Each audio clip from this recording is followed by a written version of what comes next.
سبيل الدموع سبيل مريح تنهد. جی وعلیکم السلام ورحمۃ اللہ وبرکاتہ. آپ نے سوال کیا تھا کہ یہ عیسائی، نصارہ، کرسچنز جو آپس میں ایک دوسرے کو وش کرتے ہیں میری کرسمس، تو کیا ایک مسلم کو بھی اس چیز کی اجازت ہے یا اس کی ممانعت ہے کہ وہ بھی نصارہ کو میری کرسمس کہہ سکتا ہے؟ کیونکہ بہت سارے کرسچنز مسلمز کو عید مبارک یا رمضان کریم یا اس طرح کی گریٹنگز دیتے ہیں. تو کیا ایک مسلم کرسچنز کو ریسیپروکیٹ کر سکتا ہے ان کے اس بات پر؟ کیا ان کو میری کرسمس وش کیا جا سکتا ہے؟ یہ سوال ہے. اس کا جواب کیونکہ کافی تفصیل طلب ہے تو اس پر میں کوشش کروں گا اللہ کے حکم سے اور اس کے فضل سے کہ روشنی ڈال سکوں. وما توفیقی الا باللہ، علیہ توکلت و الیہ انیب.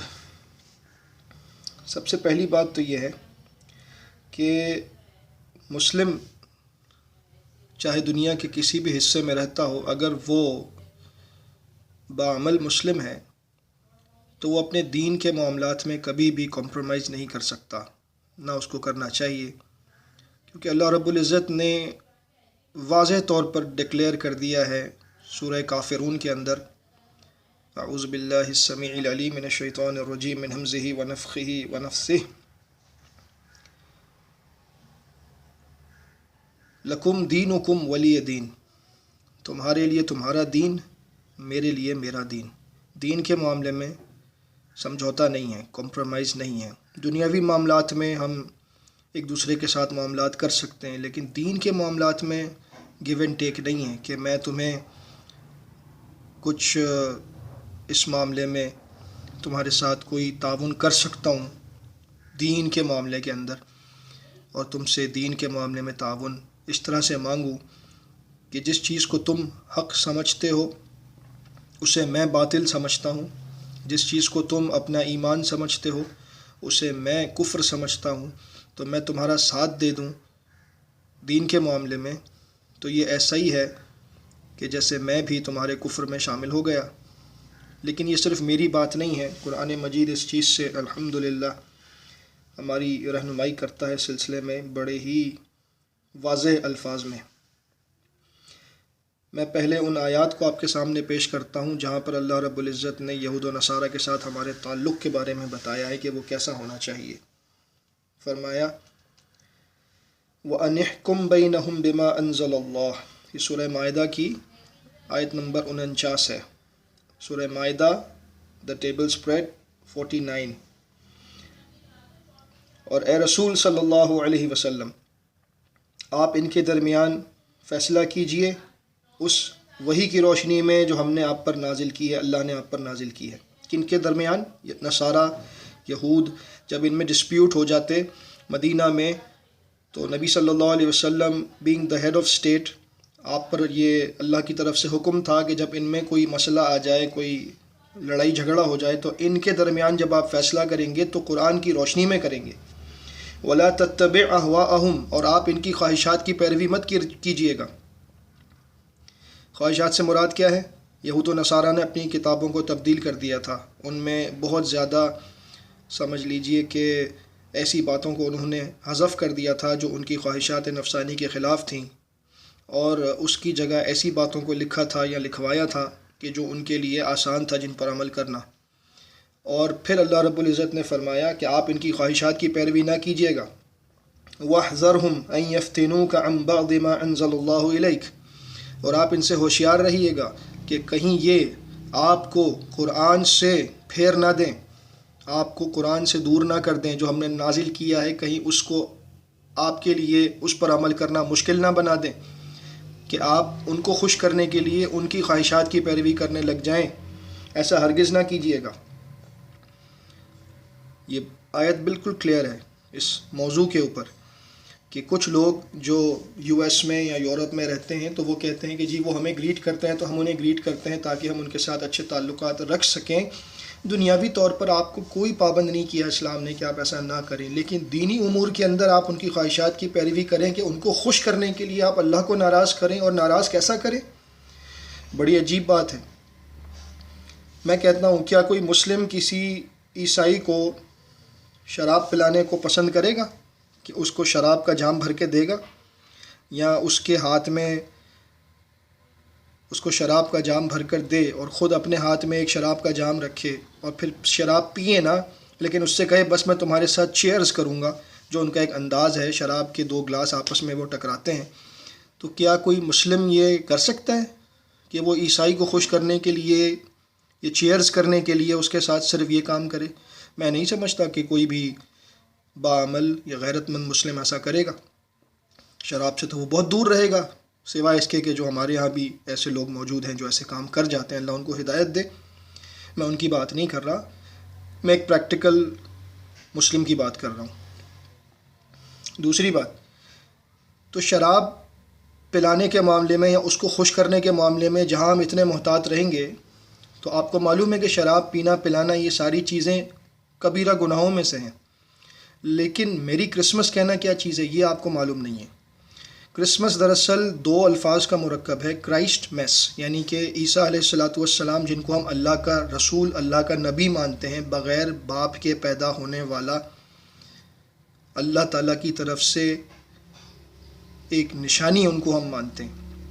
لیکن نصارہ ان کو یہ سب ماننے کے بعد یہ کہتے ہیں، جیسا کہ ان کی بائبل میں انگلش ورژن میں ٹرانسلیشنز میں الفاظ ملتے ہیں، the only begotten son of God, یعنی کہ وہ اللہ تعالیٰ کا، نعوذ باللہ من ذالک، میں یہ کہنے جا رہا ہوں، ورنہ اس کے رد کے لیے تو ایک ہی صورت کافی ہے، بسم اللہ الرحمن الرحیم، قل هو اللہ احد، کہہ دیجئے کہ اللہ تو ایک ہے، دو یا تین نہیں ہے، اللہ الصمد، اللہ بے نیاز ہے، اس کو کسی کی حاجت نہیں ہے، لم یلد ولم یولد، بس یہ ایک آیت ہی کافی ہے، نہ اللہ نے کسی کو جنا، نہ اللہ کسی سے جنا گیا۔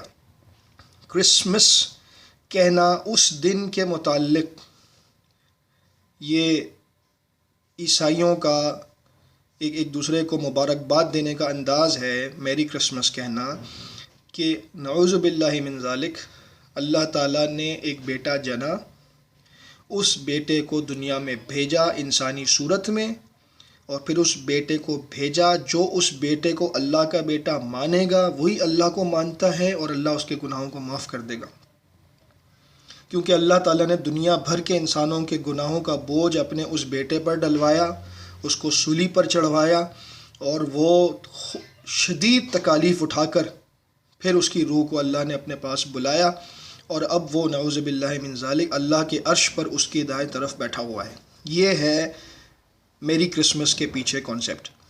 اگر آپ یہ سمجھتے ہیں کہ یہ بات درست ہے تو میری کرسمس کہیے، لیکن یہ بات کہنے سے اور اس کو اس طرح سمجھنے کے بعد کہنے سے یقیناً آپ مسلم نہیں رہیں گے، بلکہ آپ بھی عیسائی بن جائیں گے، کہ آپ قرآن مجید کی ان آیات کا انکار کریں گے اور اللہ تعالیٰ کا بیٹا تسلیم کریں گے۔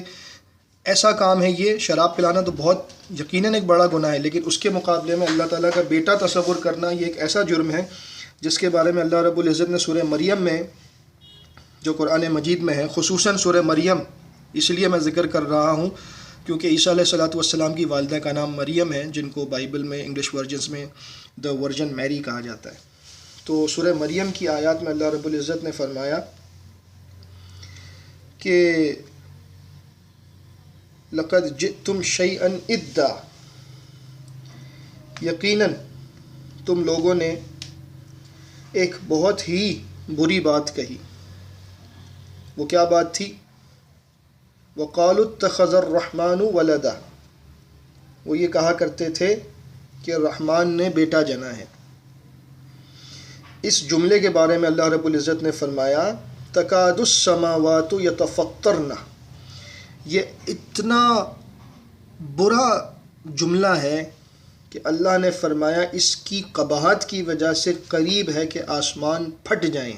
یہ سورہ مریم کی آیت نمبر 88 سے 91 ہے، 88 to 91۔ تکاد السماوات یتفطرن منہ، آسمان پھٹ جائیں، وتنشق الارض، اور زمین شق ہو جائے اور سب کچھ زمین کے اندر چلا جائے۔ وَتَخِرُّ الْجِبَالُ هَدًّا، اور پہاڑ اپنی جگہ چھوڑ دیں. أَن دَعَوْا لِلرَّحْمَنِ وَلَدًا، یہ کہتے ہیں کہ رحمان کا بیٹا ہے. وَمَا يَنبَغِي لِلرَّحْمَنِ أَن يَتَّخِذَ وَلَدًا، رحمان کو یہ سزاوار نہیں کہ وہ کسی کو اپنا بیٹا بنائے. اتنا اللہ ناراض ہے اس جملے پر کہ اللہ کا بیٹا تصور کیا جائے کہ وہ کہتا ہے کہ آسمان پھٹ جائے، زمین شق ہو جائے، پہاڑ اپنی جگہ چھوڑ دیں، میں سارا نظام تباہ و برباد کر دوں. اس جملے سے اللہ رب العزت کو اتنا ناراض کیا جاتا ہے. اور اس جملے کو آپ نے مختصراً کیا بنا دیا؟ میری کرسمس، کہ وہ دن مبارک ہو جس دن اللہ کا بیٹا پیدا ہوا. آپ عیسائیوں کو خوش کریں اور اللہ رب العزت کو اتنا ناراض کریں کہ وہ اس دنیا کو تباہ کرنے کا اعلان کرے، لیکن وہ نہیں کرے گا. کیوں؟ کہ وہ صبر کرنے والا ہے، صبور ہے، اور اس نے اس دنیا کے نظام کو لپیٹنے کے لیے قیامت کا دن مقرر کیا ہے. اس سے ایک پل پہلے وہ اس کو برپا نہیں کرے گا، چاہے دنیا کچھ بھی کر لے. وہ اپنے صبر کے ساتھ اس وقت کو لانے تک اس نظام کو چلا رہا ہے. کفار کو بھی کھلا رہا ہے، ہمیں بھی کھلا رہا ہے، ساری دنیا کو پال رہا ہے. وہ صبور ہے، بہت زیادہ صبر کرنے والا. لیکن ہم مسلم ہو کر اگر اللہ کو ناراض کر کے نصارہ کو خوش کریں گے، یقین جانیے ہمیں کچھ بھی نہیں ملنے والا. دوسری بات، نبی صلی اللہ علیہ وسلم کا فرمان ہے، ابو داؤد کی حدیث ہے 4031 نمبر 4031، کتاب اللباس، ابن عمر رضی اللہ تعالیٰ عنہما اس کے راوی ہیں. نبی صلی اللہ علیہ وسلم نے فرمایا، من تشبہ بقوم فہو منہم، جو کسی قوم کی مشابہت اختیار کرے گا، ان کے ساتھ سملیرٹی اختیار کرے گا، تو وہ انہی میں شمار ہوگا. میری کرسمس کہنا دراصل نصارہ کا اپنا ایک یونیک ایک ان کا طریقہ کار ہے. یہ بھی کوئی بہت پرانا فریز نہیں ہے جو کوئن ہوا، اگرچہ کرسمس کو سیلیبریٹ کرنا ہسٹری میں تقریباً 313 اینو ڈومینائی، یعنی کہ جو ہمارا کیلنڈر ہے گریگورین، اس کے حساب سے 313 سال تھا. جیسے آج 2019 ہے تو وہ 313 جب سال تھا، تو کانسٹنٹین کے نام سے ایک بادشاہ تھا، رومن ایمپرر. وہ ویسے تو اندر سے آئیڈل ورشپر تھا، یعنی بت پرست تھا، لیکن اس نے کرسچینٹی کو جو ہے وہ پیگنزم میں کنورٹ کرنے کے لیے ایک بڑی عجیب و غریب کہانی اس نے چلائی. اور پہلے عیسائیوں کے اندر عیسیٰ علیہ الصلوۃ والسلام کے بت رکھنے کا یا مریم علیہ الصلوۃ والسلام کی تصاویر کو رکھنے کا کوئی رواج نہیں تھا، کراس وغیرہ کا کوئی اس طرح کا معاملہ نہیں تھا. لیکن اس نے گویا کہ عیسائیت کو ہائی جیک کیا اور اس کو بت پرستی کی طرف لے کر چلا گیا، اور نصارہ جو ہے وہ اس کے ساتھ چلے گئے. آج تک وہی چل رہا ہے کہ نصارہ میں جو پریکٹیکل کرسچنز ہیں یا جو ان کے پریسٹ ہیں یا ننز ہیں یا جو بھی ہیں، ان کے گلے میں جو ہے وہ کراس آپ کو نظر آئے گا، کرسچن کراس. یہ چیز ہمارے لیے کیا ہے؟ نبی صلی اللہ علیہ وسلم کی ایک اور حدیث ہے، یہ بھی ابو داؤد میں ہے، اور اسی کے بالکل اوپر بلکہ تقریباً کچھ احادیث نیچے جو ہے وہ یہ روایت ملتی ہے ہمیں 4151 4151. عائشہ صدیقہ رضی اللہ تعالیٰ عنہ ہماری ماں فرماتی ہیں کہ ان رسول اللہ صلی اللہ علیہ وسلم کان لا یترک فی بیتہ شیئا فیہ تصلیب الا قضبہ. نبی صلی اللہ علیہ وسلم اپنے گھر میں کسی بھی ایسی چیز کو نہیں چھوڑتے تھے جس پر صلیب کا نشان ہو، کراس کا نشان ہو، مگر یہ کہ اسے توڑ دیتے تھے یا مٹا دیتے تھے. تو کرسچن سمبلز کو بھی مٹانا اسلام کے مزاج کا حصہ ہے. یعنی کہ مخفی طور پر بھی اگر آپ کو کہیں کرسچن سمبل یا کراس کا نظر آ جائے تو آپ ایز اے مسلم آپ پر لازم ہے کہ آپ اس کو مٹائیں، نہ یہ کہ آپ ان کو اس کراس کے بنانے پر یا اس دن کے منانے پر آپ وش کریں، آپ ان کے ساتھ مل کر سیلیبریٹ کریں. تو یہ تو ایمان کا بالکل دیوالیہ نکالنے والی بات ہے.